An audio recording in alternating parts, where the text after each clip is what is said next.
سورج ہے سرخ غور غریباں کو دیکھ کر، شبنم بھی روئی اجڑے گلستان کو دیکھ کر، دل بجھ گیا ہے ٹوٹے چراغوں کو دیکھ کر، کافر ہے دنگ ایسے مسلمان کو دیکھ کر۔ کیا یہ محبتوں کا صلہ تھا رسول کو؟ کیا یہ محبتوں کا صلہ تھا رسول کو؟ کیوں خاک میں ملا دیا قبر بطول؟ اہل بیت کے دشمنوں پر لعنت۔ میں گزارش کرتا ہوں کہ قبلہ کعبہ علامہ سید یوسف کاظمی صاحب سے پھر ممبر پر تشریف لائیں اور ذکر مسائل جائیں۔ نعرہ تکبیر، نعرہ رسالت، نعرہ حیدری، حسینیت، یزیدیت، اہل بیت کے دشمنوں پر لعنت، نعرہ حیدری، صلوات۔ اللہم صلی علی محمد۔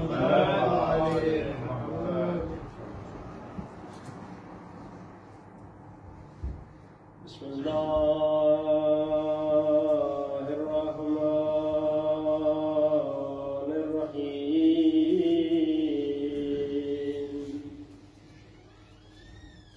الحمد للہ الذی أبدى الأفلاك والنذير، والصلاة والسلام على سيد الأنبياء والمرسلين، ثم الصلاة على سيد الأوصياء أمير المؤمنين، ثم الصلاة على سيدة الفاضلة الكاملة الفقيهة المطيعة، التي إذا قامت في محراب عبادتها تضيء بنور وجهها بيوت الأنصار والمهاجرين، ثم الصلاة على أولادها المعصومين، بالخصوص على الحسن والحسين، ثم رحمة الله على أصحابهم وأحبابهم، ولعنة الدائمة على أعدائهم أجمعين۔ وقد قال الله تبارك وتعالى في كتابه المجيد: قل أتعبدون من دونه لا يملك لكم ضرا ولا نفعا وإنه هو السميع العليم۔ صلوات اللہم صلی علی محمد وآل محمد۔ Just before this Majlis, I have received 2 questions, and they should reflect the point, and that should be kind of a warning sign, a sign for the parents, for the elders to know that what are the main points that kids are really worried about, what kind of questions they have got. And I think a few weeks ago I mentioned the same fact, that their problem starts from the religion. Why should we believe in the religion? Their problem is not wilaya right now. It was a problem in Pakistan. We had debates about it. Well, there is an issue, but their central and the starting point is why we should have a religion. And the questions are, how can we believe that Allah is real as we can't see Him? That's the first question. I will try to respond to this question in this Majlis. And exactly why? Why we should believe in God when we can't see Him. And that's the answer. We should believe in the God because we can't see Him. If I was able to see the God, I could not have believed. I could not have believed in Him. I'll come to this point later. And the second question is, how can we be sure that our religion is true religion, as there will be a possibility that other religion can be true as well? These are two very important questions and need, I think, a full majlis. I will try to just touch upon the second point, but if you want, in any later majlis, we can discuss about it. While I was in the Manchester, these are two main questions that I was trying to respond in my first majlis. And I went over half an hour in English language, although they were asking me to do just 10 minutes. And then the elder was angry that why you went over 30 minutes just in English language. Because this question can only be responded in this language, because most of the literature that you find about this question is in English, and the kind of question that is coming are also coming from the Western world.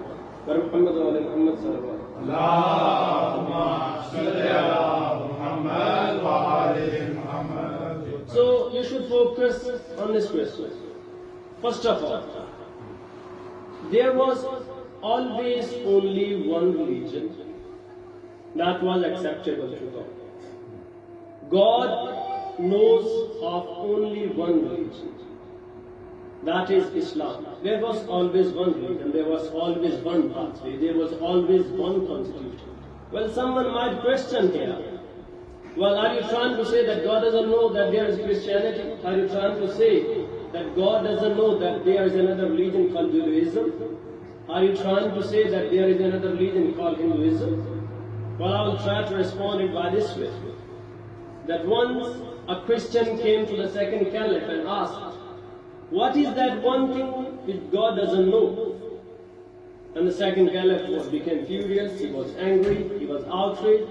What are you trying to say? You are committing blasphemy? You are saying that God doesn't know something? God knows each and everything. And when the same question was taken before Amir al-Mu'mineen, he said, God doesn't know that He has a son. God doesn't know that He has a son because He does not have a son. How could He know that He has a son? So just like that, God doesn't know that there is any other true religion, because the only true religion that has divine origin that was coming from the God was Islam. It was always so. And if the Constitution said, there are three principles of the Constitution. Oneness of God, and secondly, the divine leadership, that is to the Khilafah Ilahiyah, which can be divided into Imamah and the Prophethood. And the third thing was Akhirah, believing in the hereafter, that we are going to die and then we will be raised once again. And when we look at the teachings of the prophets, of the A'immah, throughout the history, we know that they were specifically focusing on the oneness of God and the Tawheed. This was their main subject. Why? Because each and everything hangs on this concept. Why should I have a religion? That is the first question. And how does Amir, don't go far, just look at the life of Amir al-Mu'mineen. That he's always coming back to these two concepts. First of all, oneness of God, and secondly, taqwa. Oneness of God, Tawheed, Tawheed. He's always coming back to this concept, because this is central to the concept of religion. When you say I have a religion, what's the definition of religion? The definition of religion is that there is something beyond this physical world which created this universe. And why do we say that? Because this world is changing. Anything that is changing, it could not have existed yesterday. That means it came about. If I was not here yesterday, if this bottle wasn't here yesterday, that means it wasn't here yesterday. There was some point then when it was not existing. So anything that is changing, the change implies that it has been created. And when you look at the universe, each and everything that's changing, 10 years later it would have changed. 10 years later I would have changed. Then you would have changed. That change implies that it was not existing by itself. That's the problem with the universe. When you look at the universe, look at each and everything. So people are trying to understand the Tawheed through different means.